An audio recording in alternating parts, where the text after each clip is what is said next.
یہ بھی کہا جا رہا ہے کہ بانی پی ٹی آئی یعنی عمران خان صاحب کے بارے میں کہا جا رہا ہے کہ انہوں نے فیض حمید صاحب کو اپنے مقاصد کے لیے استعمال کیا اور جو کچھ کرتے رہے فیض حمید صاحب کو یوز کرتے رہے. ڈاکٹر احسن محمود صاحب, I want you few comments on that. جی بسم اللہ الرحمن الرحیم. چلے ٹھیک ہے, آپ نے چٹا صاحب آپ نے ایک عسکری جو ہے ویوز وہ لے لی ہیں. میں سمجھتا ہوں کہ اس حوالے سے سیولین جی ویوز بھی پیش کرنا چاہتا ہوں. بالکل.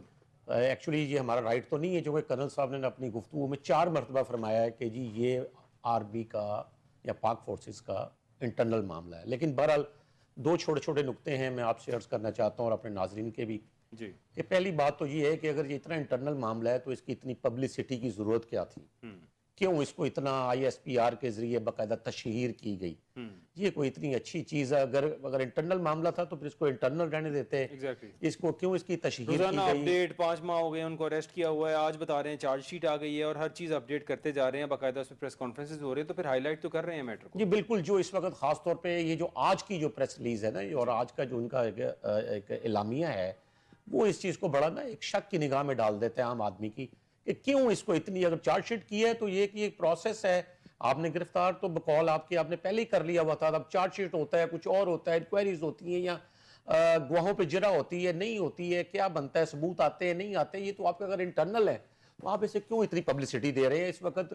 نہ صرف یہ اس اعلامیے کی وجہ سے, نہ صرف آج پاکستان کے میڈیا میں بلکہ ابھی کچھ دیر پہلے میں نے انٹرنیشنل میڈیا میں دیکھا, اس کو اس قدر ہائپ مل گئی ہے کہ جو میں نہیں سمجھتا کہ یہ پاکستان آرم فورسز کے کوئی حق میں ان کی ریپوٹیشن کے لیے اچھی چیز ہے. اور دوسرا نقطہ چٹا صاحب یہاں جو بڑا اہم ہے, جی میں کہتا ہوں جی ٹھیک ہے جی یہ بڑا میرٹ پہ اور چیزیں سب ایسی ہو گئی ہیں, تو یہ کیا یہ میرٹ ہمیں اگر انہوں نے کوئی اپنے, کیونکہ اس میں ایک یہ بات بار بار جو کہی جا رہی ہے ان کے ایک کرپشن کے حوالے سے بات کی ریفرنس دیا جاتا ہے جی کہ انہوں نے اپنے اثاثے جو ہے نا وہ اپنے آمدن سے زیادہ بنائے غالباً, یا جو بھی ان پر اس طرح کی ایلیگیشن ملتی جلتی لگائی گئی ایک دو جگہ پر. ٹھیک ہے. تو آپ یہ دیکھیں کہ کیا وہ لوگ جن کے 12 ارب کے, کیا وہ ملازمت نہیں کرتے تھے؟ کیا جو لوگ اسی رینک کے لوگ یونیفارم پہنتے ہیں اور جب ریٹائر ہوتے ہیں تو فوراً دوسرے ملکوں میں ڈسپیئر ہو جاتے ہیں, چلے جاتے ہیں یا وہاں چلے جاتے ہیں, کیا ان کو یہ رائٹس ہوتے ہیں؟ کیا وہ چیزیں قابل مواخذہ نہیں ہیں؟ کیا جو اس سے پہلے جو عامر حضرات گزرے ہیں جو اس طرح ہی جن کے پاس وردی تھی, کیا انہوں نے اپنے ان کے جو اثاثہ جات ہیں کیا کسی پر اس نے گرفت کی؟ یہ ایک ہی شخص کو کیوں اس طرح اس سطح پر جو ہے نا وہ کیا گیا؟ اب ایک آخری پہلو اس حوالے سے جو مجھے بطور سیولین لگتا ہے کہ قابل تنقید ضرور ہے, وہ یہ ہے کہ جب آپ خود ہی یہ کہہ رہے ہیں کہ جی پولیٹیکل بھی ان کا ایک رول تھا, تو پھر کیا آپ یہ ایک تسلیم کر رہے ہیں کہ ایک اتنا معزز ادارہ اور اس میں یہ ایک پولیٹیکلی اگر انہوں نے یونیفارم کے اندر اس کو یوز کیا ہے تو کیا آج بھی وہ ہو رہا ہے؟ اور کیا دوسری بات یہ ہے کہ اگر ان کو نتھی کیا جا رہا ہے خاص طور پہ پی ٹی آئی کے ساتھ, تو کیا کچھ لوگوں کو نون لیگ اور پیپلز پارٹی یا اس طرح پی ڈی ایم یا جے یو آئی کے ساتھ بھی نتھی کیا جا سکتا ہے؟ کیا کچھ ایسے کردار بھی تلاش کیے جا سکتے ہیں؟ دیکھیں یہ بڑے ایک سینسٹیو ایک موضوع ضرور ہے, لیکن میں یہ سمجھتا ہوں چونکہ پبلسٹی اس لیول پہ چلے گئی اور اس لیول پہ اس موضوع کو ڈسکس کر لیا گیا ہے اور بتا دیا گیا لوگوں کو, اب لوگوں کے دلوں میں اذہان میں یہ سوالات تو چٹا صاحب آئیں گے, اور اس کے جوابات میں نے یا آپ نے یا کرنل صاحب نے بیسیکلی نہیں دینے ہیں. یہ آپ کو بھی پتہ ہے کہ جواب کس کا ذمہ ہے اور اس کو کس طرح اور کس فورم پر آ کر دینا چاہیے. تو یہ نہ ہو کہ یہ جو ایک چیز پبلسٹی ہے یہ الٹا ایک گلے پڑ جائے اور وہ جو ہے نا آئندہ کے لیے ایک ایسے راستہ بھی نکل آئے کہ جی آپ تو اس پارٹی کے ساتھ تھے تو آپ نے یہ کیا, آپ وہ دوسرا کہہ لیجیے آپ تو اس پارٹی کے ساتھ تھے تو آپ نے یہ کیا. تو میں یہ سمجھتا ہوں کہ یہ کوئی بڑا ایک کوسچنیبل اب چیز بن گئی ہے, تو اس کو جو ہے نا بڑا کلیئرٹی میں دینا ضروری ہو گیا ہے, وگرنہ اگر سزائیں دینا تو آپ کو پتہ ہے ہمارے ملک میں ذوالفقار علی بھٹو کو پھانسی پہ لٹکا دیا گیا اور بعد میں پتہ لگا جی یہ پھانسی غلط ہوئی تھی. اس طرح اور 20 معاملات ہیں جس میں غلط سزائیں بھی ہوئی ہیں اور بڑے مقتدرہ لوگوں کو ہوئی ہیں. تو یہ دیکھ لیں آپ کہ کل کو یہ نہ ہو کہ کوئی اسی طرح کی سچویشن, کیونکہ حالات کو پلٹا کھاتے یا کوئی حالات تبدیل ہوتے دنیا میں پتہ تو چلتے نہیں ہیں. آپ کو پتہ یہ شام میں کیا ہوا ہے اور اس طرح تو کہیں بھی کچھ بھی ہو سکتا ہے. تو یہ نہ ہو کہ پلٹا کھاتے پتہ لگے کہ معاملات تو کچھ اور تھے اور کہیں کچھ سے کچھ اور تھا. تو میں یہ سمجھتا ہوں کہ یہ اس طرح آن سٹیک نہیں ہونی چاہیے چیزیں.